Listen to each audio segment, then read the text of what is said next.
Alaska, a land of solitude, vast stretches of snowy wastes and desolation.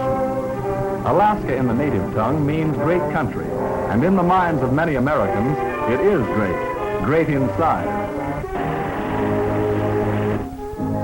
As we follow the course of the river, we're beginning to realize that Alaska is not all ice and snow, but instead is a land of scenic beauty, rich in natural and animal resources.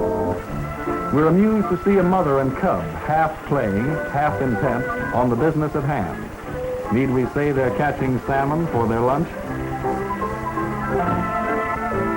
Herds of moose frolicking in the river. Those aren't moose, those are caribou. We've just been watching a 1940s documentary showing walrus on the Yukon River, brown bear out to lunch, and a herd of frolicking moose. I'm George Rogers, and for our look at Alaska, we're going to use a little less Hollywood and a little more history. That's why we're here. The University of Alaska's Rasmussen Library. It's the most important collection of Alaskana in the world. Here you can probably find a copy of anything ever published on Alaska.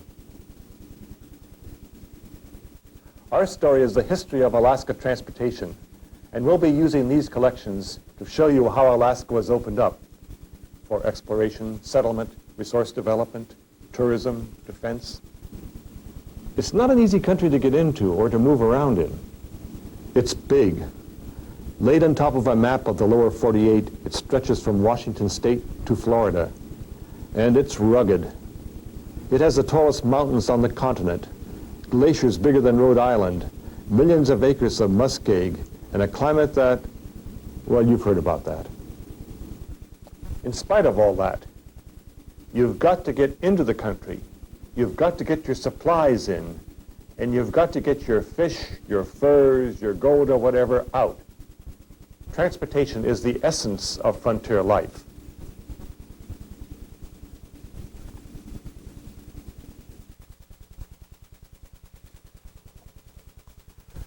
Before Alaska was purchased from Russia, only the most adventurous explorers, whalers, and sealers. The Arctic Ocean to the north and the Bering Sea to the west of Alaska were frozen solid or choked with sea ice for most of the year. To the south, the Gulf of Alaska offered both the most violent storms in the world and a dearth of protected natural harbors. The Inside Passage here in southeast Alaska and British Columbia was a navigational nightmare. Narrow channels, tremendous tides, fogs, snowstorms, icebergs. The steamers carrying the first American delegates to Sitka in 1867 were among the first seen in these waters. Shortly thereafter, however, regular monthly service from the West Coast began. By the 1880s, John Muir and others spread word of the scenic beauty of southeast Alaska, and a healthy tourist trade was in place. Then all hell broke loose. On July 17, 1897, the steamer Portland returned from Alaska and docked in Seattle. She unloaded an assortment of seasoned prospectors and 1.5 tons of gold. The Klondike gold rush was on. And so too was the Alaska shipping rush. In the next few months, steamers carried 8,000 men from Seattle to Alaska and brought $4 million in gold back. The shipping activity was frantic, and it was extended by another gold strike at Nome in 1900. Transportation to Alaska was becoming routine, though not exactly without incident. In the early years of operation, 8 ships of the Alaska Steamship Company wrecked or burned, total losses. Before 1900, there were no aids to navigation along the route to Alaska. Without lights or buoys, pilots relied completely on their own knowledge of the waters. Docking facilities were a problem too. In western Alaska, the shallow continental shelf forced the steamships to anchor as much as 2 miles offshore while cargo was lighted in. In Sitka, if your ship was tied up at the dock when the tide went out, it ended up sitting on the mudflat, the wharf 20 feet above the deck. Like his father before him, Ned Skinner was president of the Alaska Steamship Company. We ran the risks of moving large ships into very small docks. The captains of those ships never did get the credit they deserved for doing that under some very trying conditions, particularly during the winter when there was heavy fog and strong winds, and icy conditions. And they were really unsung heroes. And I'd say along with that, the whole company was an unsung hero. It really, as much as anybody, developed the territory of Alaska. Were it not for the water carriers out of Seattle, that development just simply wouldn't have taken place. But what happened when you got off the boat and set foot on Alaska soil? Alaska is not like the old American West with wide open prairies which could be crossed by wagon trains. Here you had to cross dense coastal forests, towering mountain ranges, and raging rivers to get inside. Fortunately, there was also a natural transportation system which fingered its way into every corner of the territory, the rivers. Not only could you get into the country this way, just as importantly, your supplies could follow you.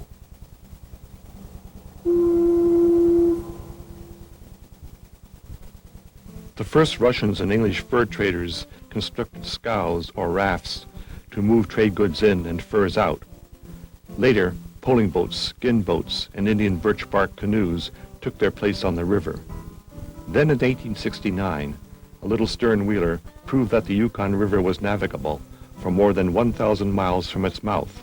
After that, ocean-going steamers began to drop cargo at St. Michael's every spring for transfer to the shallow draft steamboats.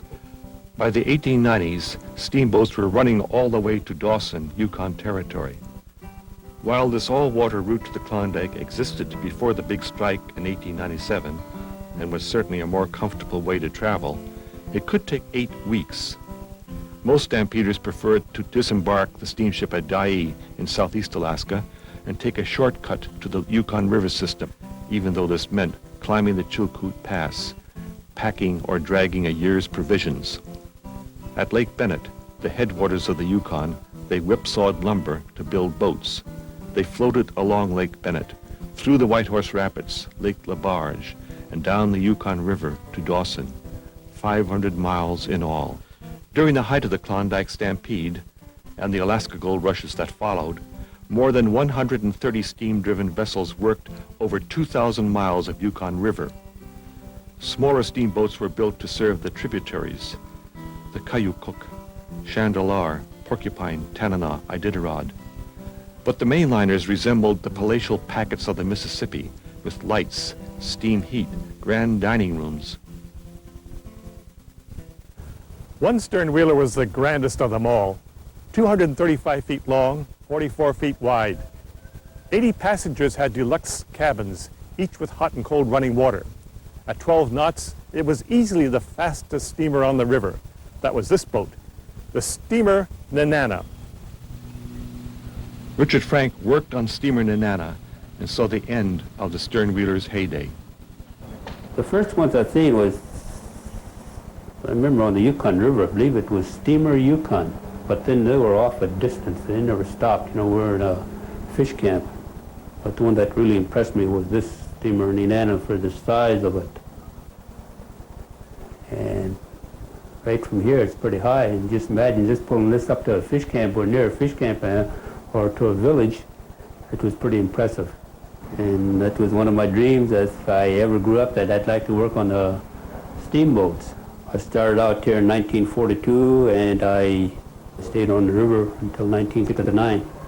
We'd wheel wood in a two-wheeler, we called. And that's what we used to load and unload the freight, this two-wheel hand truck. And believe me, it was hard work.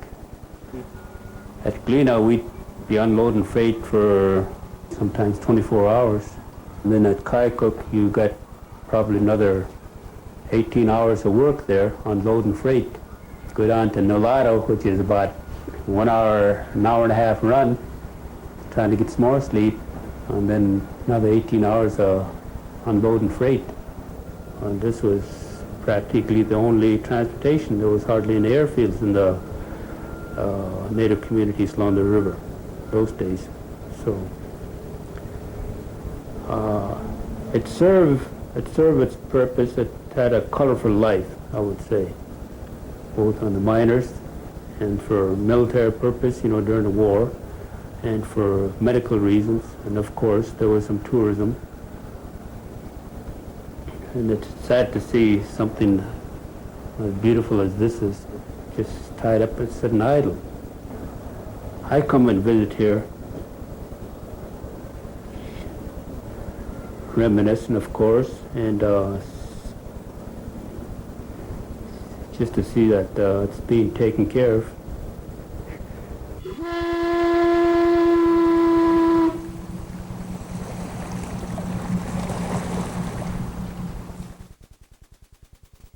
In interior Alaska, the rivers freeze solid in winter, and that shut down the steamboats for about 8 months.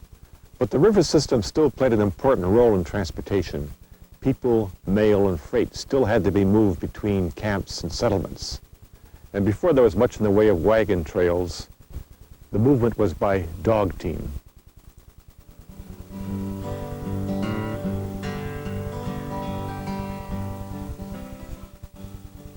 Ocean transportation to western and northern Alaska also stopped 4 months or more due to sea ice.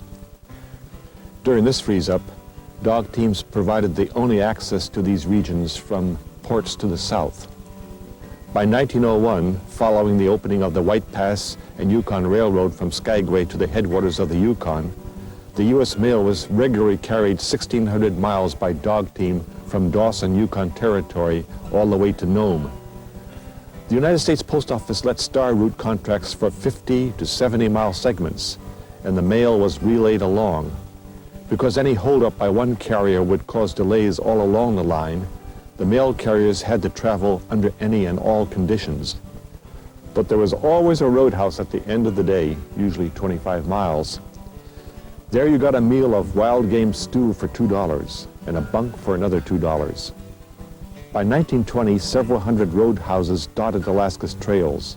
Frontier Judge James Wickersham traveled his judicial circuit on the Yukon River Trail. Here's what he wrote about the mail carriers. He is the most important personage on the trail, in the mail station, or at the overnight roadhouse. He is given the best seat at the table, the first service of hotcakes at breakfast, and the best bunk at night. Also on the trail were the freighters. Big teams of 100-pound Malamutes, memorialized by Jack London, could routinely pull up to a ton of freight. And the missionaries also rode a winter circuit, covering enormous distances to visit the scattered interior villages. Moses Cruikshank was a boy of 12 when he first accompanied his minister on the winter circuit. There was trails all over the country, yes. And the only means of transportation was by dogs, dog team. So there was a lot of dog teams on the trail those days. And then, of course, if there's a whisper that they found some good pay over in certain creek, where there's a stampede right over in there, you know. And then there's a lot of dog teams out on the trail. In those days, on making long trips like that, it's very foolish for if you don't have somebody along with you. In those days, when you make a mistake out on a trail, why, you paid for it, you know. Cruikshank and his circuit-riding minister left Nenana at freeze-up, traveling down the Tanana to Fort Gibbon, then up the Kayukuk Trail to Allakaket, Bettles, and Wiseman. They retraced the route back to the Yukon and followed it all the way to Eagle. From there they came overland to Tanana Crossing and followed the Valdez Trail up to Fairbanks. The trip took all winter. We got to Fairbanks here just on the last snow. I remember Pioneer Hotel, after we put up the dogs there, you know, we would come to Model Cafe and all we can eat for 75 cents, you know. It's a modern city now, way different from the log cabin town like in the early days, dog team days. I just can't believe my eyes sometimes when I look around. Dog team transportation peaked between 1910 and 1930. Besides the Yukon River trails, the trail between Fairbanks and Valdez was a major route, as was the Iditarod Trail, actually a network of trails totaling more than 2,000 miles from Seward on the Gulf of Alaska to Nome on the North Bering Sea. While a few of these trails became wagon roads and eventually highways, most fell into disuse, became overgrown, and disappeared. The roadhouses tumbled in. And all because of what one native dog driver called a rattling up in the sky near Fairbanks. In 1924, Ben Eielson convinced the Postal Service to hire him to fly the mail from Fairbanks to McGrath for half the money paid to the dog drivers. It wasn't long before a roadhouse on the McGrath Trail posted a sign, "Aviators trade do not solicited here." Eielson could fly in 3 hours the distance it took a mail carrier 20 days to cover.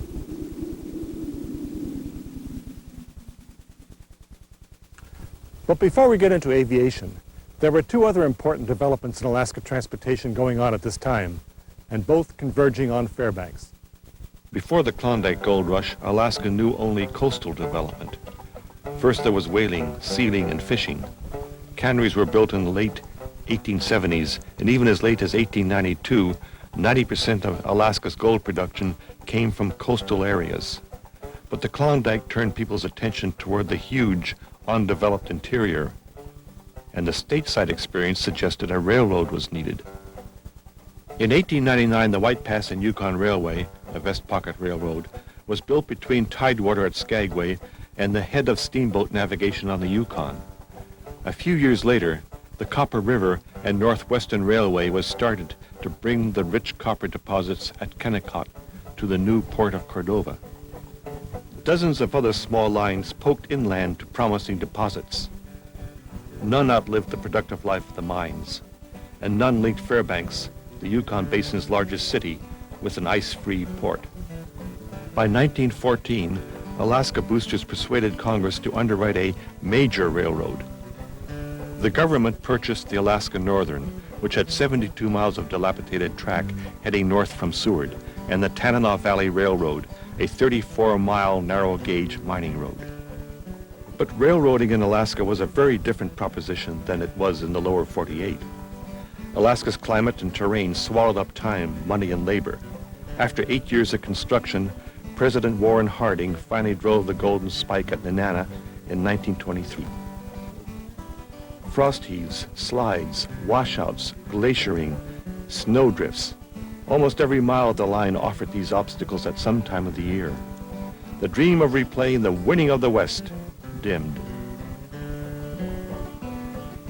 Nevertheless, the railroad influenced development in Alaska.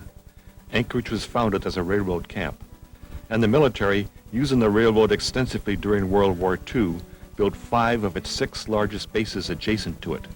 Today, 70% of the state's population lives along a railroad whose main value is not to mining or agriculture, but to tourism.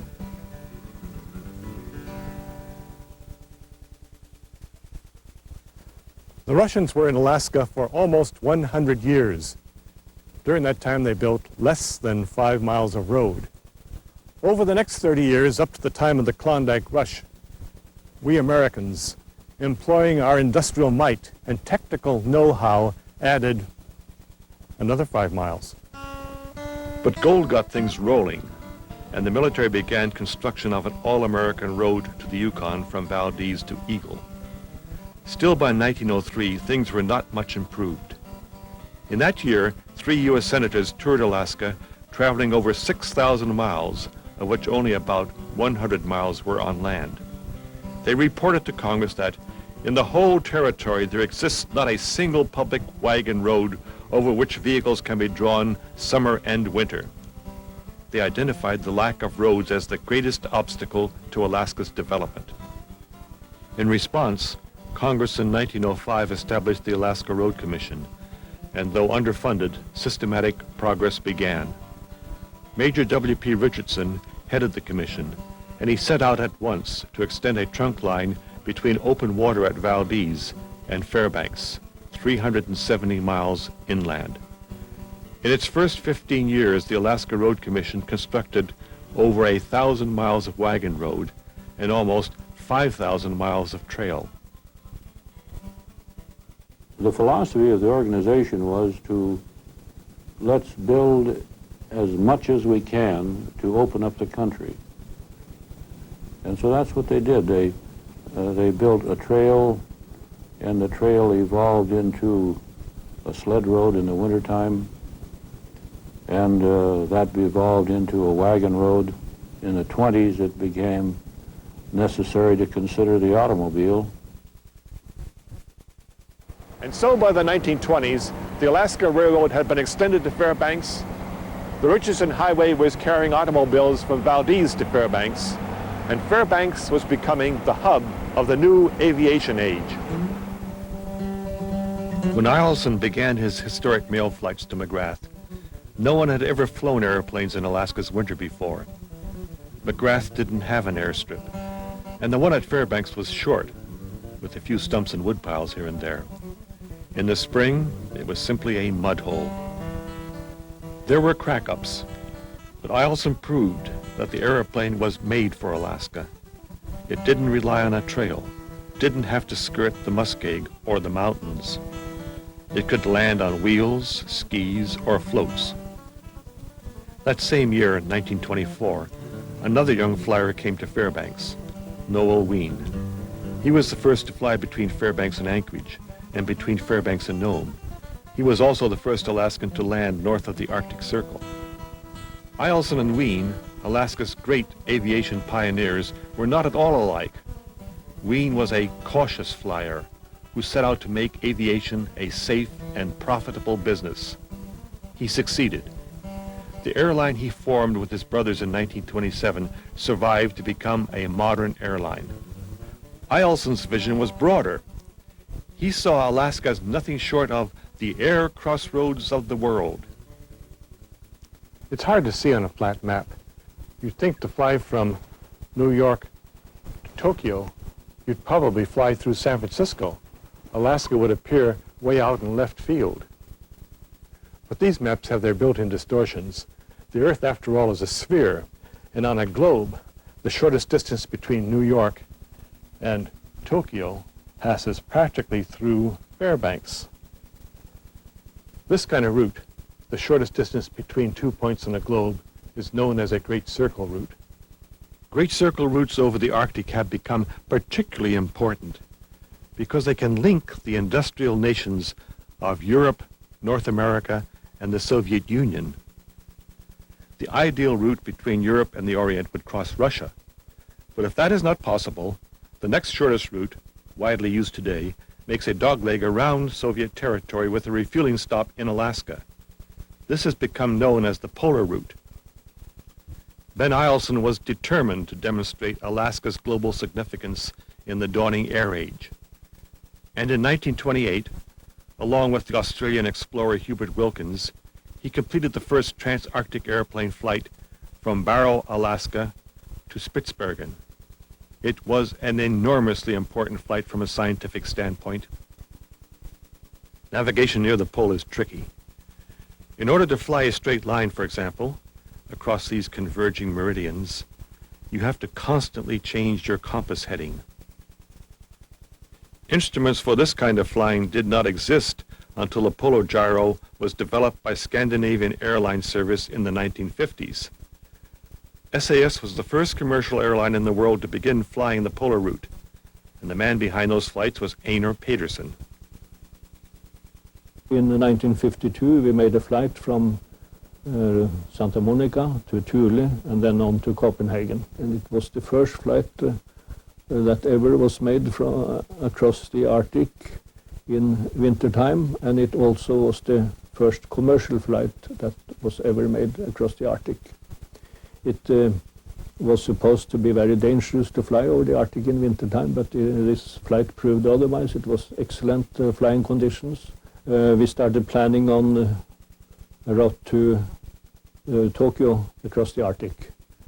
In 1953 we made the first test flight. It was beautiful flying weather all the way. Clouds never went higher than 10,000 feet. So we could fly in clear air all the way between Scandinavia and Alaska. The next flight was made in 1954. Then I talked the management into route this flight directly across the North Pole because that had never been done before with a commercial airliner. Before we could start this operation, of course, you had to do a lot of preparations. We had to make our own map, we had to make our own gyro system, and we had to make our own polarized sky compass.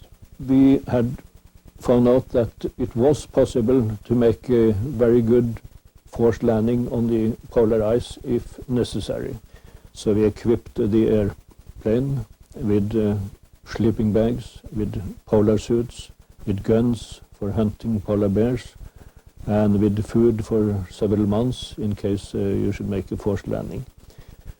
We have carried this equipment across the Arctic now for 30 years without having to use it, and I hope we never will have to use it, but you never know.